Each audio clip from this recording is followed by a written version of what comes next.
Morning. Today I'm going to read from Underworld by DeLillo. DeLillo's been kind of a darling of the writers. He's a writer's writer, I guess you'd say, but he's become more widely known in the reader circles too.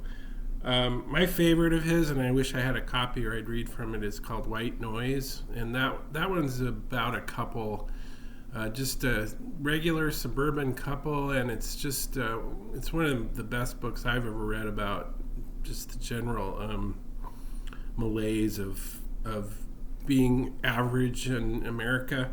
But this is an amazing book. It's very daunting. It's, as you can see, it's huge, but I love this novel.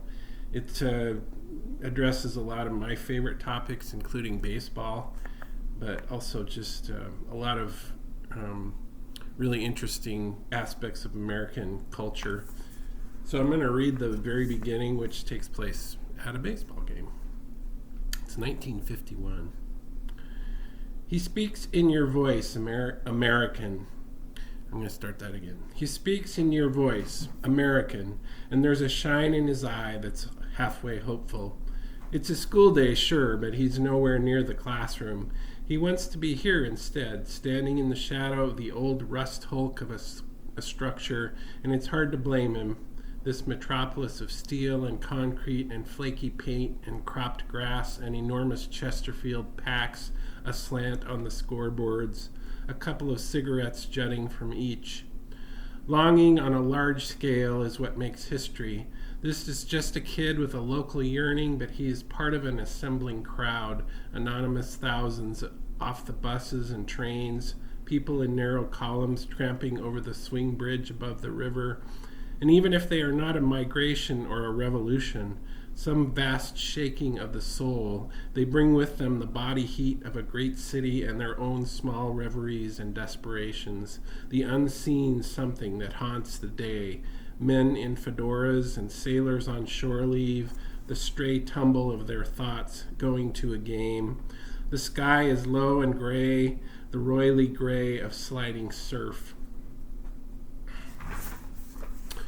He stands at the curbside with the others. He is the youngest at 14, and you know he's flat broke by the edgy, leaning look he hangs on his body.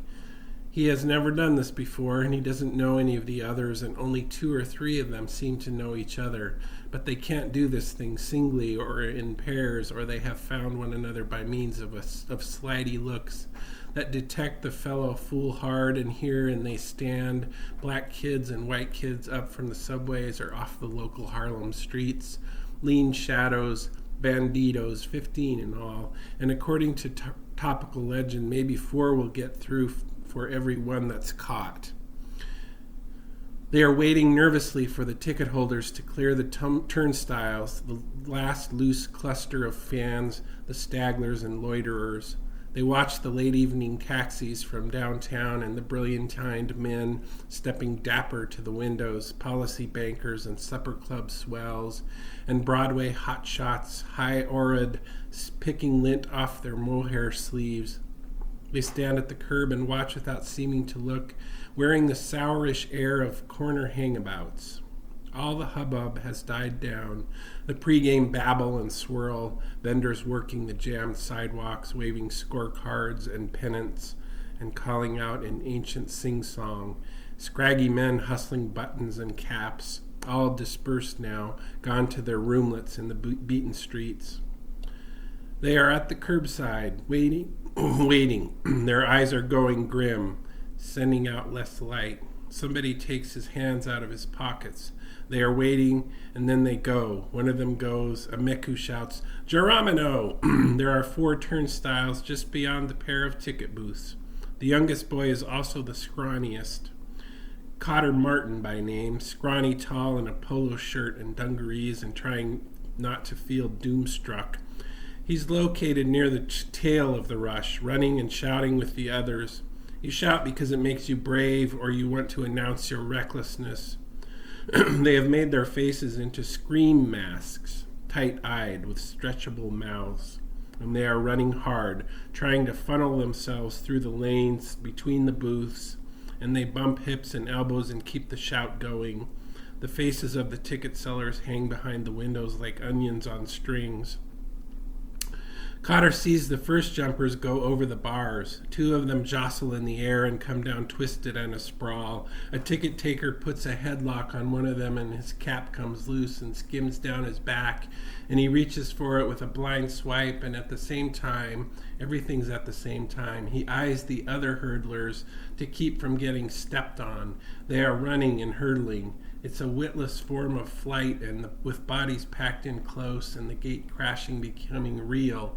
They are jumping too soon or too late and hitting the posts and radial bars, doing cartoon climbs up each other's back. And what kind of stoops must they look like to people at the hot dog stand on the other side of the turnstiles? What kind of awful screw-ups? A line of mostly men beginning to glance this way, jaws working at the sweaty meat and grease bubbles flurrying on their tongues. The gent at the far end going dead still except for a hand that produces automatic movement, swabbing on mustard with a brush. The shout of the motley boys comes banging off the deep concrete.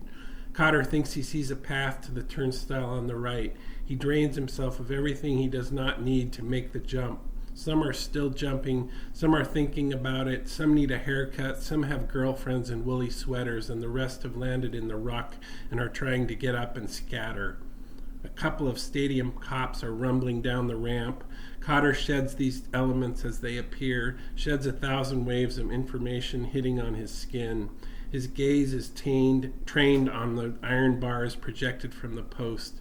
He picks up speed and seems to lose his gangliness, the slouchy funk of hormones and unbelonging, and all the stammering things that seal his adolescence.